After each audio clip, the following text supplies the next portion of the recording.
Boa tarde, pessoal. Eu estou trazendo para vocês a resolução da questão 2, referente à lista de redes lineares da disciplina de Princípios da Comunicação, ministrada pelo professor Paulo Hugo, tá certo? Bom, vamos lá.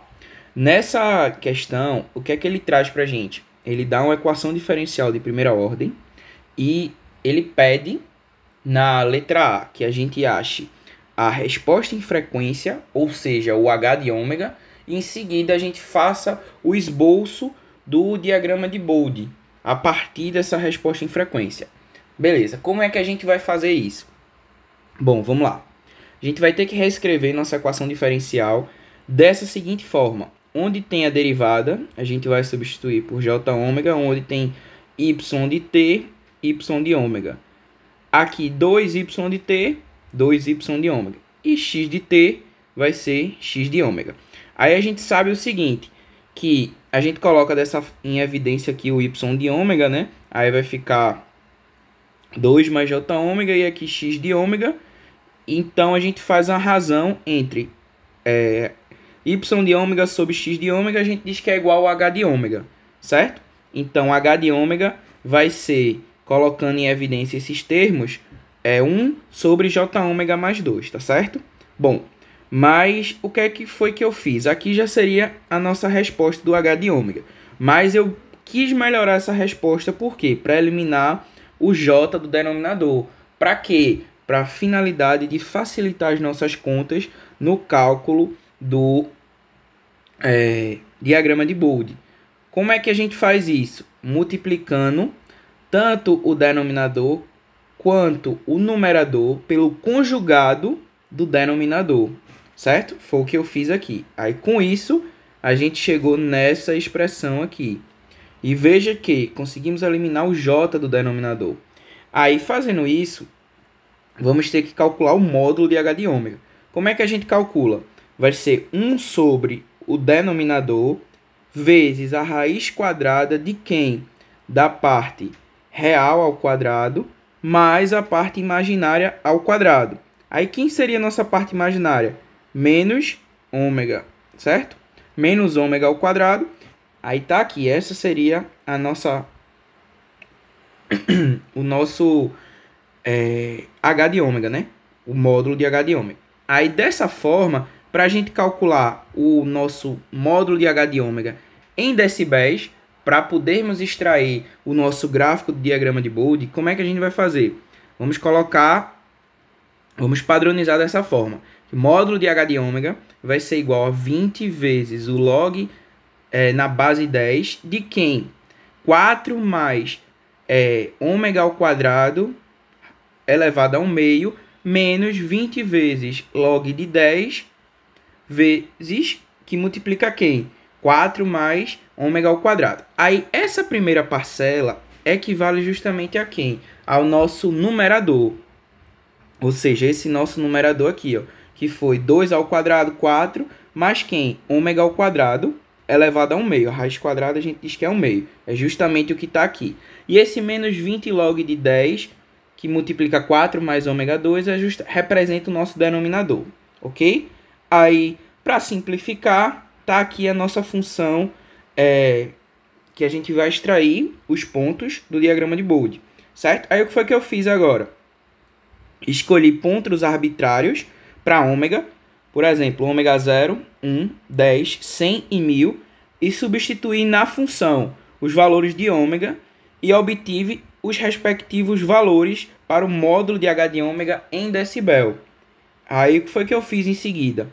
Tracei um gráfico entre onde uma coordenada é o log de ômega e na outra é o módulo de h de ômega.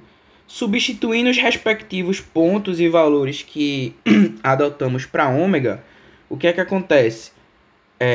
Fomos substituindo os valores de ômega e marcamos os pontos no gráfico. Em seguida, a gente traçou a nossa curva, esboçamos a curva, né? Esbocei a curva aqui para o nosso diagrama de Bode. E chegamos nesse gráfico, ok? Bom, próxima letra, a letra B. Na letra B, o que é que ele pede? Ele pede que a gente encontre a função de transferência ele quer saber o atraso associado a esse sistema. Esse atraso representado para ele é o tal. É o tal. E como é que a gente vai calcular o tal? Ele está relacionado com a fase de H de ômega. E essa fase vai ser representada por quem? Pelo arco tangente de quem? Da nossa parte imaginária, que é aqui, ó, o menos ômega, dividido pela nossa parte real, que é o 2. É justamente o que está aqui, ó, parte imaginária,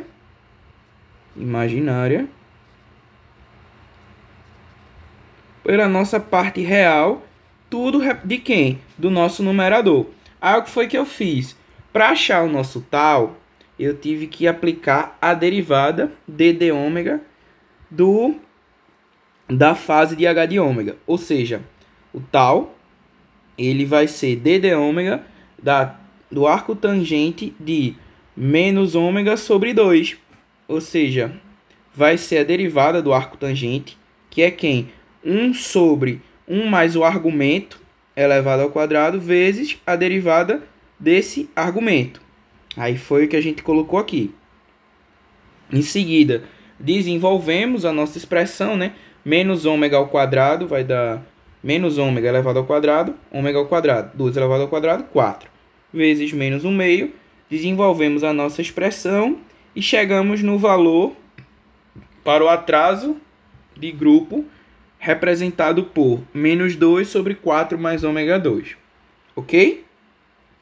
Bom, na letra C, ele pede a resposta ao impulso desse sistema. Então, como é que a gente obtém essa resposta ao impulso? É direto, é a transformada inversa de H de ômega.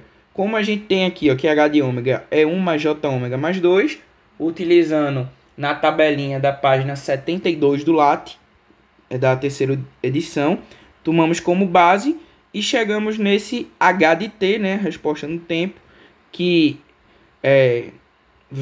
vamos obter E elevado a menos 2T de T, né? A partir daquele H de ômega lá que a gente viu, que era 1 sobre J ômega mais 2. Beleza? Bom, na letra D, ele pede para a gente achar a resposta do sistema quando. Ou seja, aqui ele quer saber a saída do sistema, o Y de T.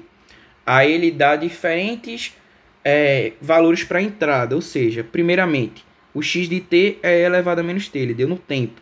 Aí isso no domínio da frequência vai ser quem? 1 sobre j ômega mais 1. Aí o que é que acontece?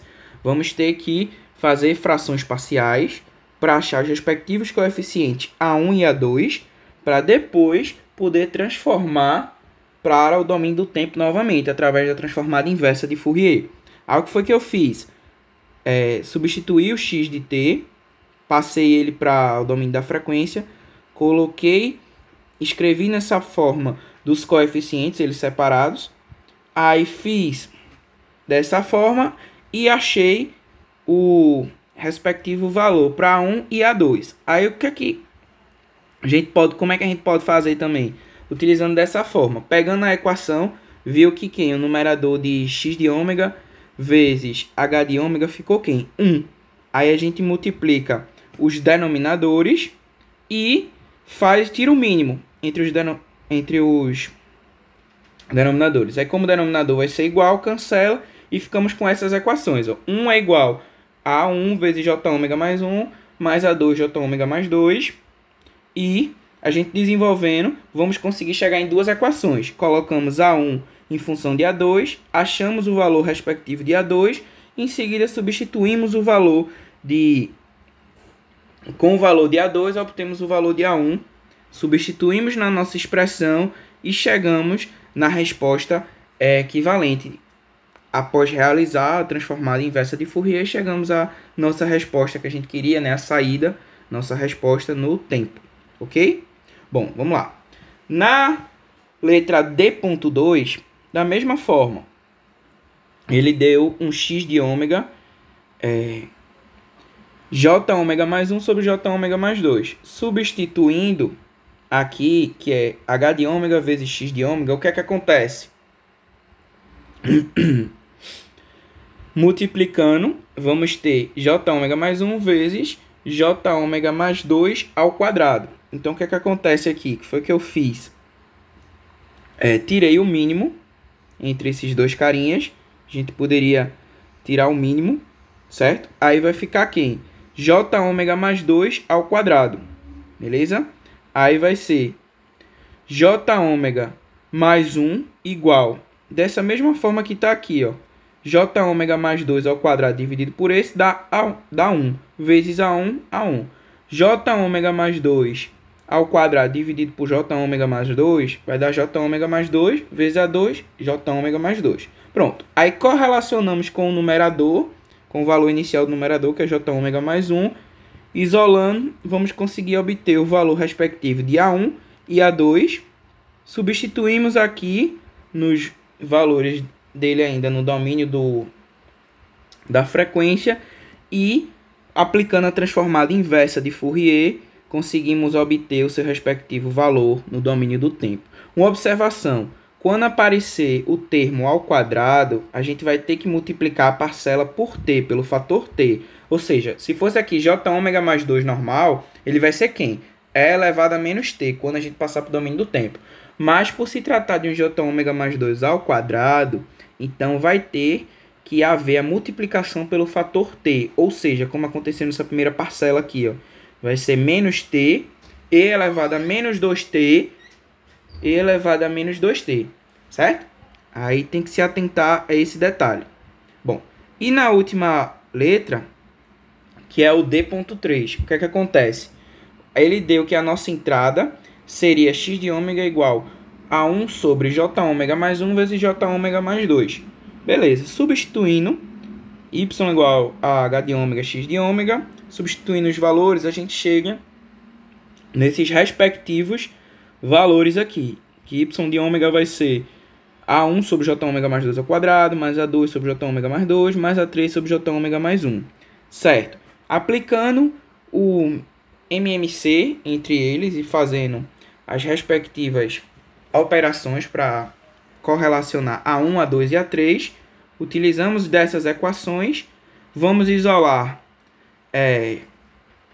os coeficientes um em função do outro e conseguimos obter os respectivos valores de A1, A2 e A3, respectivamente. Ok? Bom, essa foi a nossa resolução, a minha resolução dessa segunda questão. Qualquer dúvida podem entrar em contato. E é isso. Uma boa tarde para vocês.